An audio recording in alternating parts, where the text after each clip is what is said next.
இப்போ வந்து நம்ம நியூவாக ப்ராடக்ட் வந்து லான்ச் பண்ண போகிறோம். அதுக்காக ப்ராடக்ட் வந்து ரெடி பண்ணிட்டேன்.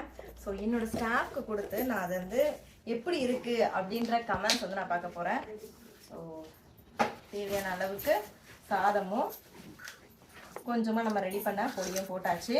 நல்லெண்ணெய் நான் ஆட் பண்ணியிருக்கேன். இதே வந்து குழந்தைங்களுக்கு கொடுக்கறதா இருந்தால் நீங்கள் வந்து நெய் ஆட் பண்ணிக்கலாம். செம்ம வாசனையாக இருக்குது. கலரும் போதே சாப்பிடணும் போல இருக்குது. அவங்க என்ன சொல்கிறாங்க? சொல்லுங்க.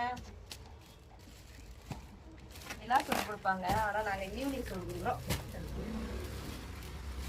கவுண்ட் அப்படியே ஸ்டாப் பண்ணுமா? எப்படி இருக்கு சொல்லுங்க. சூப்பரா இருக்கா? சூப்பரா இருக்கா? இதுவும் சக்சஸா?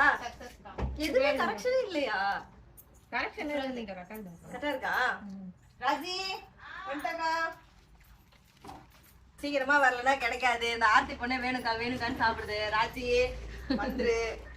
சாப்பாடு கொஞ்சம் தான் இருக்கு. எப்படி இருக்கு?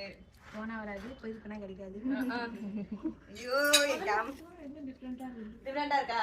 டேஸ்ட் வேற தெரியுதா? சிக்கன் பீஸ் 2 போட்டுக்கிறாங்க. வாங்கிக்கோ. ஆக்சுவலா வந்து இதுல இது வேற ஒரு ரெண்டுமே வேற. கெஸ் பண்ணுங்க, நான் சொல்றேன் அப்புறமா. இப்ப நான் கொடுத்த இந்த சாதத்துல போட்டு பிசைஞ்ச பொடி என்ன அப்படின்னா, சுண்டைக்காய் இட்லிக்கும் யூஸ் பண்ணிக்கலாம். இட்லி பொடியா சாதத்துக்கும் போட்டு பிசைஞ்சு சாப்பிட்டுக்கலாம். அவ்வளோ டேஸ்டா இருக்கு. நம்ம எல்லாருமே வந்து சூப்பரா இருக்கு அப்படின்னு சொல்லியிருக்காங்க. டேஸ்ட் செம்மையா இருக்குன்னு இருக்காங்க. எனக்கு வந்து இந்த மாதிரி ஊட்டி விடுறது, இந்த உருண்டை பிடிச்சி கொடுக்கறதுனா ரொம்ப பிடிக்கும். அது என்னன்னு தெரியல, இந்த ப்ராடக்ட் எனக்கு செய்யும் போது ரொம்ப டச்சிங்கா இருக்கு. ஸோ உங்களுக்கும் வந்து ரொம்ப பிடிக்கும்னு நினைக்கிறேன். வாங்கி டேஸ்ட் பண்ணணும் அப்படின்னா ஸ்க்ரீன்ல இருக்க வாட்ஸ்அப் நம்பருக்கு மெசேஜ் பண்ணி ஆர்டர் பண்ணிக்கோங்க. இருப்பதை இன்பமாக வாழலாம். தேங்க்யூ.